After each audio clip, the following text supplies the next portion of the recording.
Hello all, जय माँ लक्ष्मी, जय भोलेनाथ। दोस्तों कैसे हैं आप सब लोग। आज के इस वीडियो में हम बात करने वाले हैं कि ऐसे वो तीन कौन से काम हैं, ऐसे तीन कौन से वो पॉइंट्स हैं जिनको आप हमेशा इस जर्नी में कर्स मानते रहे, अभिशाप मानते रहे और एक सज़ा मानते रहे, जबकि वो ब्लेसिंग्स हैं। आपका नज़रिया उसकी तरफ दूसरा है, लेकिन वो ब्लेसिंग्स हैं और वो फैक्ट है। ये बात 100% नहीं 1000% ये बात फैक्ट है कि ये जो चीज़ है, ये जो तीनों पॉइंट हैं जिन्हें आप अपनी इसे कर्स और बहुत बुरा एक बर्ताव प्रकृति का आपके लिए, एक रूड डिसीज़न प्रकृति का अपने लिए लगता था अभी आपको, वो ये असलियत में देखा जाए तो ये वरदान है। पूरी तरह से प्योरली, पूरी तरह से आपके लिए एक ब्लेसिंग्स का काम करते हैं ये तीनों पॉइंट। वो कौन से तीन पॉइंट है, आज आप इनके बारे में सुनेंगे और अपना नज़रिया इस चीज़ के प्रति चेंज करेंगे, अपनी वाइब्रेशंस में ये चीज़ लाएंगे कि ये चीज़ें हमारे लिए हो रही हैं तो इसलिए हो रही हैं, इस पर्टिकुलर वजह के लिए हो रही हैं, तभी वो चीज़ आपके लिए अट्रैक्ट भी होती है। वो परिणाम के होने का वो जो परिणाम होना चाहिए, तीन चीज़ें कौन कौन सी हैं, वो जो आपके फेवर वाला परिणाम होना है, तब आपका जो आपका थॉट पैटर्न है ना, वो चेंज होना चाहिए पहले उनके प्रति, तभी तो वो चीज़ अपने फाइनल रूप में आपके सामने आएगी। अगर हम किसी चीज़ को ऐसी कर्स मानते रहेंगे, बुरा मानते रहेंगे, तो वो बुरा ही करती रहेगी। ये लॉ है, यही प्रकृति का लॉ है कि हम किसी चीज़ से सोचेंगे यहाँ तो परेशानी होनी है, तो वहाँ होगी, परेशानी ही होगी वहाँ पर, है ना। और अगर आप सोचेंगे कि अगर इसके थोड़ा सा और आगे चलती हूँ ना मैं, इसके आगे मुझे बहुत अच्छा कुछ मिलने वाला है, या मेरे लिए बहुत अच्छा कुछ प्लान किया हुआ है यूनिवर्स ने, तो वो वहाँ पर ऐसा ही होगा। तो यहाँ पर दोनों तरह की चीज़ों को आप लेके चलें और समझें उसको पहले, वो तीन पॉइंट कौन कौन से हैं। और कल जैसा कि 7/7 का पोर्टल है, 7/7 का पोर्टल है, जो कि बहुत विशेष दिन बनने वाला है और इस जर्नी में भी बहुत अच्छा इसका योगदान आपको दिखाई देगा। क्यों दिखाई देगा? क्योंकि जो 7 नंबर है, आपको अच्छी तरह पता है कि वो आध्यात्मिकता का नंबर है। हर नंबर की अपनी एक माइनस पॉइंट होते हैं और कुछ प्लस पॉइंट होते हैं। अगर आप उसे समझ के चल रहे हैं, चक्रा बैलेंसिंग कर लिया है, कर रहे हैं, मेडिटेशन कर रहे हैं, चीज़ों को कीन ऑब्जर्व कर रहे हैं, तो ये चीज़ें आपने अपना थॉट पैटर्न भी चेंज किया हुआ है, पूरा तरह से जीने का नज़रिया और पैटर्न ढंग सब चेंज ही कर दिया है। तो ये जो 7 नंबर है ना, ये आपको ब्लेसिंग्स देना शुरू कर देता है और आध्यात्मिकता की तरफ मोड़ देता है। हर किसी चीज़ के दो सिक्के के दो पहलू होते हैं ना, गलत और सही भी होता है ना, गुण और अवगुण भी होता है। तो जब आप नहीं है बैलेंस, तो उस चीज़ की बुराइयाँ ही आपको मिलती रहेंगी, है ना, वो अपनी बुराइयाँ आपको देता रहेगा।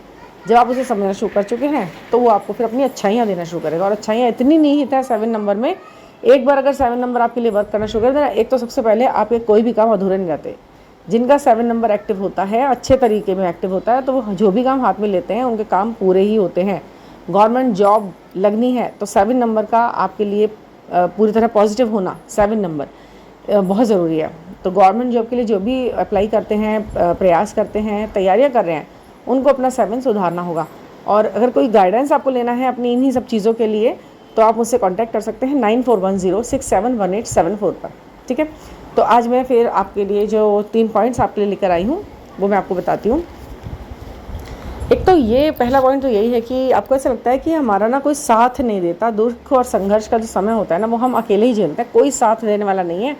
ये सच्चाई है दुनिया की, मैं एक्सेप्ट कर चुकी हूँ इस दुनिया की सच्चाई को।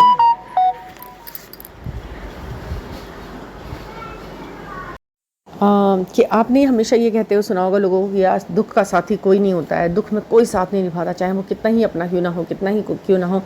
तो ये सच है कि दुख में कोई साथ नहीं निभा पाता है, निभाता नहीं है, आप कहें निभा नहीं पाता है।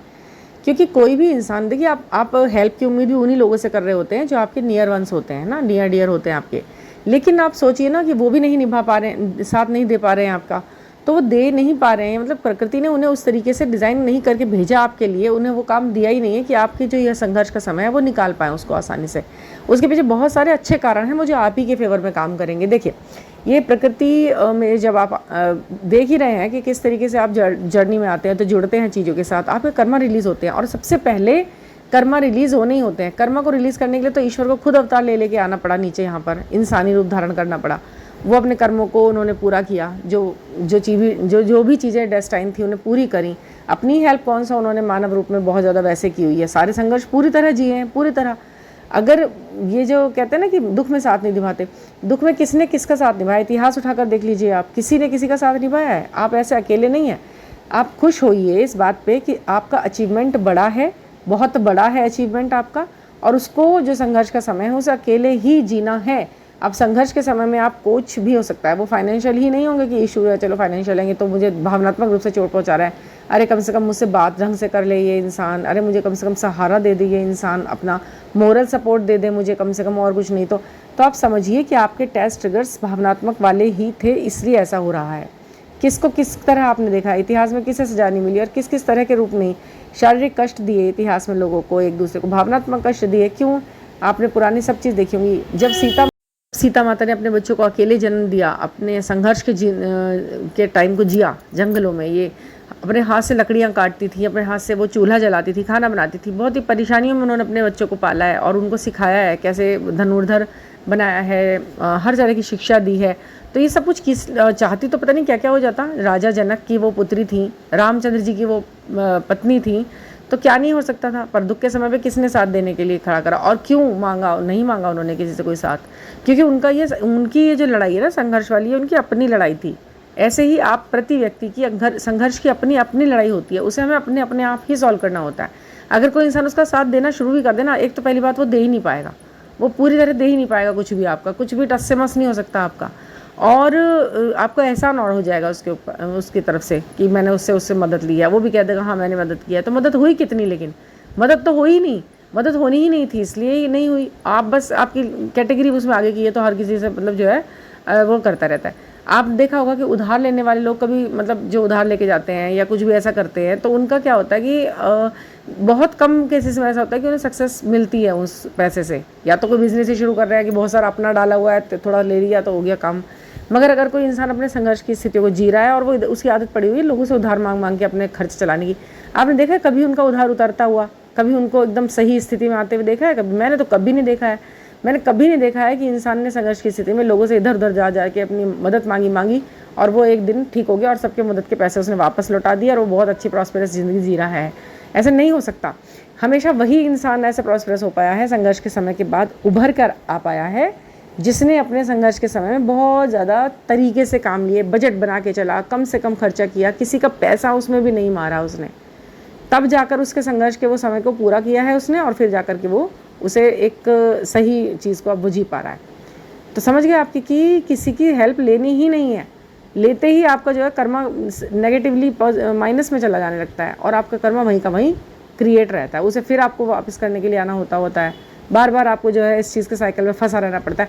इसलिए बिल्कुल कोशिश करो कि कोई आपकी ज़िंदगी में हेल्प ना करे, ना आपको लेनी पड़े, ना कोई करने आए और आप कहें नहीं ठीक है थैंक यू आपको ये कहने के लिए कि मैं हेल्प कर दूं। जब होगा, बिल्कुल मुझसे नहीं हो रहा होगा, कुछ समझ नहीं आएगा, तब आपके पास ज़रूर मैं बोलूँगा, लेकिन मुझे उससे पहले कुछ नहीं चाहिए। आप चाहे फीमेल हैं चाहे आप मेल हैं, आप दोनों इस बात का हमेशा ध्यान रखो।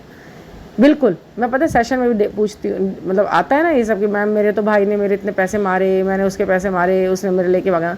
आपने क्यों इतना मौका दिया? ऐसा क्यों आपने अपने आप को ये करने को कि भाई देखिए कम है तो कम में संतुष्ट रहिए, कम है ना उसी में संतुष्ट रहिए। योजनाएं अपनी सही रखिए, बिल्कुल योजना एकदम सुपर फास्ट रखिए अपनी कि मुझे ऐसे ऐसे करना है, किस किस तरीके से होकर निकलना है वो भी अपना क्लियर रखिए अपना रास्ता। पर उस रास्ते में कहीं भी दूसरे इंसान की हेल्प ये चीज़ नहीं होनी चाहिए, ना मोरल, ना कैसी, ना फाइनेंशियल, ना सामाजिक, कुछ नहीं। मैं अकेले अपने कंधे पे बंदूक रख कर ही निशाना लगाऊंगा, किसी और के कंधे पे रख कर बंदूक निशाना नहीं लगा सकता, नहीं लगाऊंगा, क्योंकि वो चीज़ सही नहीं है। ठीक है ना, इस बात को हमेशा ध्यान रखना। तो ये याद रखना, ये कर्ज नहीं है कि कोई साथ नहीं दे रहा, कोई साथ नहीं दे रहा। अरे वो तो ईश्वर चाहता है कि आप खुद से सीख लो और जल्दी अपना कर्मा काट लो। तो ये आपके लिए एक बहुत बड़ी ब्लेसिंग है ये। ठीक है, ये मैं ऐसे ही नहीं बोल रही हूँ, खुद का एक्सपीरियंस बता रही हूँ। झेल रहे हैं इसलिए बोल रहे हैं, झेल के समझ रहे हैं इसलिए बता दिया है कि ये बात ऐसी है।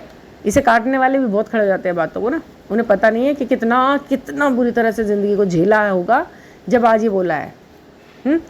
सेकंड नंबर, सच्चा प्यार तो दुनिया में कोई होता ही नहीं है, सच्चा प्यार नाम की कोई चीज़ होती ही नहीं है। तो ये भी बोला है ना, सुना है ना आपने बहुत लोगों के मुँह से, सच्चा प्यार ये क्या चीज़ है, ये तो होती ही नहीं है। सच्चा प्यार तो कोई करता ही नहीं किसी को, या तो लस्ट है और या फिर ये किसी न किसी तरह की सेल्फिशनेस आ जाती कहीं ना कहीं। तो हाँ, सच्चा प्यार नहीं है दुनिया में उन लोगों के लिए जिनके पैमाने यही चीज़ें हैं। आपका पैमाना गलत है सच्चा प्यार को नापने का। प्यार तो है सच्चा यहाँ दुनिया के अंदर, एक तो लोग गलत चुन रहे हैं आप उस चीज़ को देखने के लिए कि प्यार यहाँ से मिलेगा मुझे। दूसरा, आपके पैमाने बहुत गलत है। अगर इंसान सही मिल गया आपको, तो आपको क्या लग रहा है कि सच्चा प्यार उसको कहते हैं कि जब मैं बुलाऊँ वो तब आए, जब मैं कहूँ वो फ़ोन करे, जब मैं कहूँ वो अवेलेबल हो, जब मैं कहूँ वो मुझसे पूछे क्या चाहिए, रिंग चाहिए, गोल्ड की रिंग चाहिए, लाओ तो मैं अभी देता हूँ, अरे लो ये लो।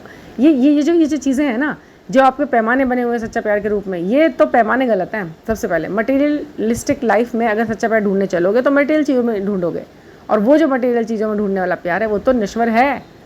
चीज़ें ही आपने बेस ही नश्वर बनाया उस चीज़ का, सोल बनाई ही नहीं, सपोर्ट बनाया ही नहीं, असेंशन बनाया ही नहीं। एक भीने से प्यार का वो जो एहसास, वो जो बंधन है जो कहीं भी जाकर टूटता नहीं है, वो तो प्यार आपने बेस बनाया ही नहीं। तो कैसे वो प्यार सच्चा हो जाएगा और कैसे वो असीमित हो जाएगा, क्या कह सकते हैं उसको, अनंत काल का हो जाएगा? कैसे वो इन्फिनाइट प्यार लगेगा आपको, जब आपने उसके बेस ही टूटने फूटने वाले बना रखे हैं, नष्ट होने वाले बना रखे हैं, है ना? तो ऐसे ही बात है, ये सच्चा प्यार तो दुनिया में है ही नहीं। देखो भाई, यहाँ नहीं मिलेगा सच्चा प्यार। ये जो बातें बोलते हैं ना आप लोग कि अरे किससे उम्मीद कर रहे हो, कोई नहीं है प्यार, तो भाई आप अपने पैमाने चेक करो पहले, क्या है आपकी नज़र में सच्चे प्यार की मीनिंग। डेफिनेशन लिखो एक बार ज़रा, डेफिनेशन नहीं लिख सकते तो पॉइंट में लिखो कि सच्चे प्यार। अच्छा, आप किसी से पूछो कि सच्चे प्यार के अंतर्गत क्या क्या चीज़ें आती हैं, तो आप उसके पॉइंट पढ़ना, वो क्या लिख रहा है, देखना उसमें कहाँ मटेरियल आ गया, आ ही जाएगा। और कुछ लोग अपने आप को बहुत ही ज़्यादा ग्लोरीफाई करने के लिए, बहुत ज़्यादा सात्विक बनाने के लिए कुछ ऐसा लिख भी देना, अगर वो हमें समझे, वो हमें करे, हमें वो ये करे, हमें वो करे, ये चीज़ें नहीं है। तो यही सच्चे प्यार की ये जो परिभाषा है ना, ये पॉइंट्स है जो आपको ये बोलते हैं कि हाँ, कुछ लोग बोलते हैं ना कि हाँ वो मुझे समझे, वो मुझे अपना कम से कम बात तो करे, ये करे वो करे। ये जो चाहते बन रही हैं, मतलब आपने सच्चे प्यार की जो पैमाने बना रखे हैं वो सामने वाले का सर्व किसी ना किसी तरह से वो सर्व कर दे, बस भावनात्मक ही कर दे, बस सर्व कर दे वो। तो यहाँ पर आप ये सोचिए कि वो तो कर दे, हाँ उसे करना चाहिए, वो तो उसका ये कर्तव्य है, वो जो सोल है आपकी, वो ये बात लिख कर लाई है, लिखवा कर लाई है कि मुझे उसे सर्व करना है, सपोर्ट करना है। बावजूद इसके वो कुछ नहीं कर रहा है ऐसा, तो यहाँ पर वो अपने आप की जर्नी को पीछे कर रहा है, डिले कर रहा है, खुद को वो लेके जा रहा है ऐसे गर्त में। आप परेशान मत हो उसके लिए कि वही उसने मुझे सपोर्ट नहीं कर रहा ना, तो भगवान छोड़ेगा नहीं, ये नहीं करेगा, वो नहीं करेगा। आप क्यों कर्ज करेंगे उसको, नहीं करें। और ऐसा सच्चा प्यार जिसे आप मटेरियल वे में नाप तोल रहे हैं, एक गलत व्यक्ति से मांग रहे हैं, सच्चे प्यार की उम्मीद कर रहे हैं, तो वो तो ना ही मिले तो ज़्यादा अच्छा है। जब आपको आपका बहुत ज़्यादा जिद करा हुआ पर्सन आपको नहीं मिल रहा है, किसी तरीके की कोई भी स्थिति ऐसी नहीं बन रही है, तो समझ लीजिए कि वहाँ से वो जो सो कॉल्ड सच्चा प्यार जैसी आपको फीलिंग है ना, तो वो वहाँ पर है नहीं, वहाँ पर आपके लिए भावनात्मक ऐसा वैसा कोई किसी तरीके का कुछ भी सपोर्ट आपको वहाँ मिलने वाला है नहीं। ये बात आपको टाइम के साथ पता चलती है, धीरे धीरे आपको पता लग जाता है कि यार मैं गलत जगह गलत इंसान से गलत चीज़ मांग रही थी। सही इंसान मिलेगा तो कुछ मांगने की जरूरत ही नहीं पड़ेगी, सब कुछ अपने आप ही सही होता चला जाएगा, और उसके मन के अंदर प्यार की वो बाहर से खुद ही आने लग जाएगी कि आप खुद सोचेंगे यार इसे इतना मुझसे क्यों लगाव कैसे हो गया इतनी जल्दी से, और वो मतलब सच में प्यार है और वो दिख रहा है। वो ख़त्म होने वाली चीज़ नहीं है कि थोड़ा थोड़ा बात करो फटाफट फ़ोन पे मिलो करके, और वो एकदम पटाखा सा वो हो गया, बस जैसे कहते हैं ना कि स्पार्क हुआ बूम और ख़त्म, है ना। तो ऐसा वाला कुछ नहीं है, वो सब स्लो चलता है तो वो एवरलास्टिंग होता है। तो वो जो सच्चा प्यार है उसको छोड़ो पहले वहाँ से, वो उसको तो समझना ही ख़त्म कर दो वहाँ से। तो ये भी कर्ज है, कर्ज नहीं है आपके लिए, मुझे वो सच्चा प्यार नहीं मिला जो मैं चाहती थी, #सच्चा प्यार, वो चीज़ नहीं मिली तो कोई बात नहीं, ये कर्ज नहीं है, ये ब्लेसिंग है। ऐसी चीज़ में उलझ के रह जाते हैं तो फिर वही 3D की लाइफ में उलझते रहते। तो जिसे सही समझ रहे हो ना आप, वो कितना सही है वो टाइम पे फिर पता चलता है आपको, फिर दिल टूटता है, फिर परेशान होते हो। तो ठीक है, प्यार ना हो ना ऐसे लोगों से, तो वही एक अच्छा वरदान है। उनको भी आपसे ना हो जो गलत हैं, अगर उन्हें आपसे हो गया तो वो अपने गलत मंसूबे पूरे करेंगे और फिर आपको हर्ट करके छोड़ जाएंगे। इससे अच्छा वो ना ही करें ना इतना इन्वॉल्वमेंट आपके साथ। तो फिर क्या हुआ, ये ब्लेसिंग हुई ना या कर्ज हुआ। ठीक है। थर्ड है कि वो एक्सप्रेस नहीं करते। एक ये प्रॉब्लम भी बहुत बड़ी है कि मेरा जो DM है ना, चलिए सब बात छोड़िए, उनकी तो कम से कम ये ड्यूटी बनती है वो एक्सप्रेस करें, अपने शब्दों में बताएं, अपने कामों में बताएं कि मैं कितना प्यार तुमसे करता हूँ, मुझे कितनी तुम पसंद हो, मेरे दिल में कितना तुम्हारा वो है। एक्सप्रेस नहीं करते। देखिए, अगर वो एक्सपीरियंस करते हैं तो वो एक्सप्रेस भी करेंगे। वो अगर नहीं जानते बोलना किसी तरह से, उनको थोड़ा सा लगता है कि मैं इतना एक्सप्रेस ना करूं, तो पता है क्या होता है, जब आप इस जर्नी में आ जाते हो ना, आप कितने भी टॉकेटिव हो, कितने ही आप बोल्ड हो, आप बहुत सारी बातों को सोच समझ के कहना शुरू कर देते हो, क्योंकि वो जो पर्सन है ना आपका और उसके लिए जो आप हो, वो ऐसे नहीं है कि कुछ भी कह दिया बस और बैठ गए चुपचाप। बहुत सोच समझ के आप बातें एक दूसरे से कर पाते हो, कम शब्दों में एक दूसरे को समझा पाते हो। और कई बार आप ऐसा होता है कि सही पर्सन से मिलने के बाद ना आप कुछ लिखते हो फिर मिटाते हो, उसे भेज देने से पहले कई बार सोचते हो। जब आप अपनी सोल से मिलते हो ना, तो आप बोलने से पहले बहुत सोचना शुरू कर देते हो कि कहीं ये बात, इसका क्या मतलब निकलेगा मेरी इस बात का, इसके बाद इसका क्या रेस्पॉन्स आना चाहिए, अगर वो आया तो कैसा लगेगा, नहीं आया तो कैसा लगेगा, या फिर इस चीज़ को अगर मेरे को कोई मेरे सामने बोलता तो मैं कैसे लेती इस चीज़ को, मैं कहाँ कहाँ सोचती, कहीं इसमें मेरा बहुत ज़्यादा बचपना तो नहीं झलक रहा है, कहीं मेरे इसमें इमेच्योरिटी तो नहीं झलक रही है, कहीं इसमें बहुत ज़्यादा जल्दबाजी हबड़-तबड़ तो नहीं दिख रही है कि ये तो उतावलापन है। मतलब इन सब बातों को सोचते हुए जब हम शब्दों का प्रयोग कर रहे होते हैं तो फिर वो बहुत सहज होते हैं, और सहज शब्दों में उतावलापन नहीं होता है, एक्सप्रेसिव नहीं होते वो लोग। अच्छा ही है कि वो एक्सप्रेसिव नहीं है। उसके दो फ़ायदे हैं, एक तो ये कि जब हम जल्दी जल्दी किसी काम को करना शुरू करते हैं तो बहुत जल्दी उबासी और बोरियत आ जाती है, बिना सोचे समझे हम बोलना शुरू कर देते हैं, और जब हम ऐसा करते हैं ना तो हम एक ऐसी इमेज बनाते हैं सामने वाले की नज़र में जो हमारी है ही नहीं। हम तो उतावलेपन में बोल गए वो सब कुछ, जबकि ऐसे तो हम है नहीं। तो जब आप सहज रूप से धीरे धीरे संयम से बात करेंगे, एक्सप्रेस ना करके फील ज़्यादा करेंगे, तो एक इमेज बनेगी जो कि एक धीर गंभीर ठहरे हुए इंसान की बनती है। और ठहरा हुआ धीर गंभीर इंसान कभी अपने आप से ऊबने नहीं देता लोगों को। समझ रहे हैं आप? बहुत ज़्यादा एक्सप्रेस करे, बहुत ज़्यादा एक्सप्रेस करे, कभी तो करे कभी तो करे। देखिए, अगर वो बिल्कुल ही रेड फ्लैग है, वो बिल्कुल इंसान ही सही नहीं है, और वो आपको लगता है कि मेरे साथ ही ऐसा कर रहा है, मुझे तो औरों के साथ अच्छा है, तो ये आपका गलत सोचना है कि वो आपके साथ भी वैसा करने लग जाए। मतलब आप क्यों भीड़ में शामिल होना चाहते हो उसके साथ? आप अलग हो उसकी नज़र में तो अलग ही रहो ना। वो जैसी ट्रीटमेंट औरों को दे रहा है वही आपको ट्रीट करने लगी तो अच्छी बात है। बोलिए, बताइए, आप नॉर्मल मेहमानों को अपने घर में कैसे ट्रीट करोगे? और अगर कोई बहुत बड़े चीफ गेस्ट है तो उनको भी वैसे ही सर्व करोगे? नहीं ना। जो अलग है वो अलग ही तरह ट्रीटमेंट चाहता है अपने लिए। तो नहीं, आपको भीड़ का हिस्सा बनना है। ये एक्सप्रेस कर दो, कुछ भी बोल दो, आई लव यू बोल दो, माई जान बोल दो, माई डार्लिंग बोल दो, इस तरीके के वर्ड यूज़ कर लो फटाफट फटाफट, और फिर एकदम से साइड हो जाओ। ये सही है? नहीं। वो बोले आपसे और सोच समझ के बोले। ये आपके लिए कर्ज नहीं है, ये आपके लिए वरदान है। वो बोलने से पहले सोच रहा है आपसे, और आप भी ऐसा ही कीजिए। आप अपना ये बचपना दिखाने के चक्कर में ना आप अपनी इमेज ख़राब करते हो, बहुत बार ऐसा करते हो। फेमिनिन के लिए बोल रही हूँ मैं ये, और मैं उनके लिए बोल रही हूँ ऐसा जो करती हैं ऐसा हबड़ तबड़। मतलब इसमें बुरा लगने वाली बात नहीं है, मैं आपकी सिस्टर की तरह आपसे बोल रही हूँ ये बात। अपने आप को ओवर एक्सप्रेसिव होने से बचाओ उनके सामने। ये चीज़ें आपकी इमेज ख़राब करती हैं। सोच लो, समझ लो, थोड़ा सा बोल दो कि हाँ ऐसा है वैसा है करके, और फिर अपना बैक स्टेप कर लो। अगर उसको समझ में नहीं आ रही वो बात वैसे तो आ जाएगी अपने आप। अगर वो आपका सच्चा साथी है तो वो आपको जैसे भी आपको एक्सेप्ट कर लेगा। पहले थोड़ा सा अपने आप को अपने अंदर मिस्टीरियस बनने की कोशिश तो करो उसकी नज़र में, तभी तो ये चीज़ें वैसे फलदायी होंगी। तो जैसे कहते हैं ना एक्सप्रेसिव, तो उसे तो कम होने में ही फ़ायदा है, उसे एक्सपीरियंस ज़्यादा हो, उसे फील ज़्यादा हो, ऐसी दुआ करो अपने लिए। यही है सही बात। तो इस तरीके के बहुत सारे फैक्ट हैं जो आपको समझने चाहिए इस जर्नी में। आपको वो चीज़ें, आपको ये जो चैनल्स आप सुनते हैं ना, उनमें आपका जो अलग तरीके का पैटर्न लेके चलते हैं वो लोग, वो आपसे उस तरीके की बातें करते हैं जिस पर आपका कोई जोर नहीं होता। नक्षत्रों की करेंगे, इधर की करेंगे, उधर की करेंगे, ऊपर ब्रह्मांड में, उल्का पिंडों में, इनसे क्या मतलब है इन चीज़ों का आपसे बताने का? इन चीज़ों को एक्सप्लेन करने का मतलब क्या है यहाँ पर? ज़्यादा से ज़्यादा हम लोग कर सकते हैं अपने न्यूमेरिक्स पर काम, अपने स्विच वर्ड्स पर काम, अपनी चैंटिंग पर, अपनी प्रेयर्स पर, ना कि हम उन उल्का पिंड में घूमते हुए नक्षत्रों के लिए हम यहाँ पर कुछ वो कर रहे हैं कि देखिए वो हो चुकी है, युति निकल गई है, वो आ गई, वो आ गई। वो तो अपने हिसाब से करेगी, काम करेगी ही। समझ रहे हैं आप? आप यहाँ संयम में रहें और जर्नी को जो है सिंपल वे में आगे चलाएं, ना कि हबड़ तबड़ में। बहुत सारी और बातें हैं, मैंने आपको अपना नंबर मेंशन किया ही हुआ है पहले ही। आप उससे कनेक्ट कर सकते हैं, पर्सनल रीडिंग ले सकते हैं, और स्विच वर्ड्स, मंत्रास, न्यूमेरिक्स जो भी है बहुत इजी बनाएगा इस जर्नी को, ये मेरा वादा है आपसे। और please subscribe the channel and thank you for listening. और हाँ, अभी मैं आपके साथ एक शेयर करूँगी एक शॉर्ट वीडियो जिसमें मैं आपको दिखाऊंगी कि मुझे कुछ लोगों ने बहुत प्यारे से गिफ्ट्स भेजे हैं, बहुत प्यार के साथ भेजे हैं, और अपने अपने जगह की बड़ी अच्छी अच्छी चीज़ें भेजी हैं जो वहाँ पे स्पेशल नहीं है। इनका प्यार है और मेरा मन करता है आपके साथ शेयर करूँ उसको। ये भी मेरा भी उनको थैंकफुल होने का, उनको थैंक यू कहने का तरीका है आपके साथ शेयर करने का। तो मैं छोटी वीडियो में आपके साथ शेयर करूँगी, आप ज़रूर देखना उस शॉर्ट को। बहुत प्यारे से, अच्छे से उनके प्यार है उसके अंदर बहुत कुछ, तो बताऊँगी मैं आपको, उसे भी देखिएगा। Thank you for listening.